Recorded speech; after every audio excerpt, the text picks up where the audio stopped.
अलीना जब ट्यूशन जाने के लिए घर से निकली तो उसके फोन पर एक फ्रेंड रिक्वेस्ट नजर आई।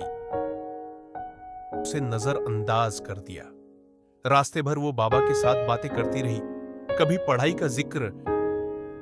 मगर जब उसने बाद में वो फ्रेंड रिक्वेस्ट कबूल की तो एकदम पैगामात आने लगे। सामने एक खूबसूरत सा लड़का था, बातों में मिठास और लफ्जों में फ्रेब।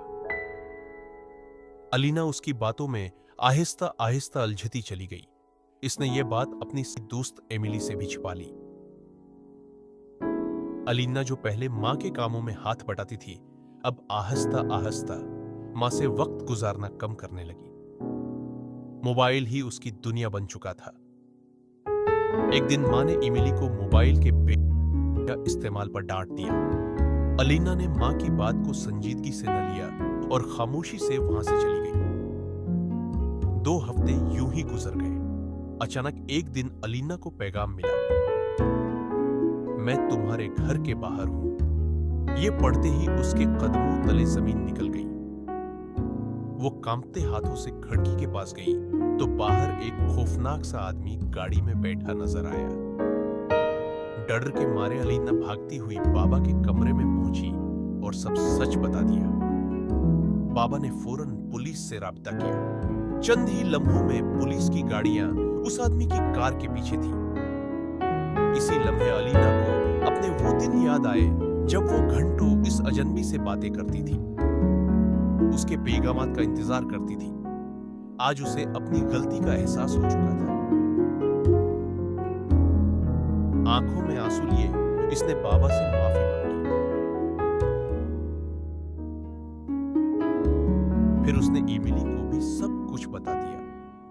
तहकीकात से मालूम हुआ कि वो अजनबी एक खतरनाक मुजरिम था जो सोशल मीडिया पर लड़कियों से दोस्ती करके उन्हें ब्लैकमेल करता था।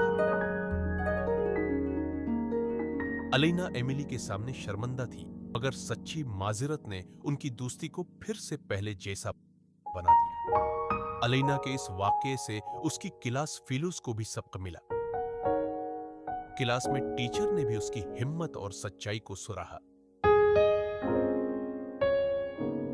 अब मोबाइल फोन अलीना के लिए सिर्फ पढ़ाई और करीबी दोस्तों से राब्ते का जरिया था। उसकी आंखों में ख्वाब थे और हौसले बुलंद। उसने छोटे बच्चों के लिए एक ट्यूशन सेंटर खोला और मां के साथ दोबारा मोहब्बत और प्यार से वक्त गुजारने लगी। यूं लगा जैसे जिंदगी फिर से लौट आई हो।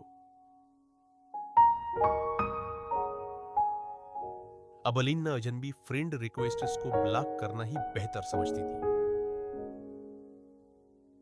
उसने अपनी डायरी में लिखा, लड़कियों, अजनबी पर भरोसा इज्जत के जनाजे के मुतरादिफ है। अपना कीमती वक्त पढ़ाई को दो, यही कल तुम्हारी ताकत बनेगा। किसी अजनबी की झूठी बातों में आकर अपनी जिंदगी बर्बाद मत करो।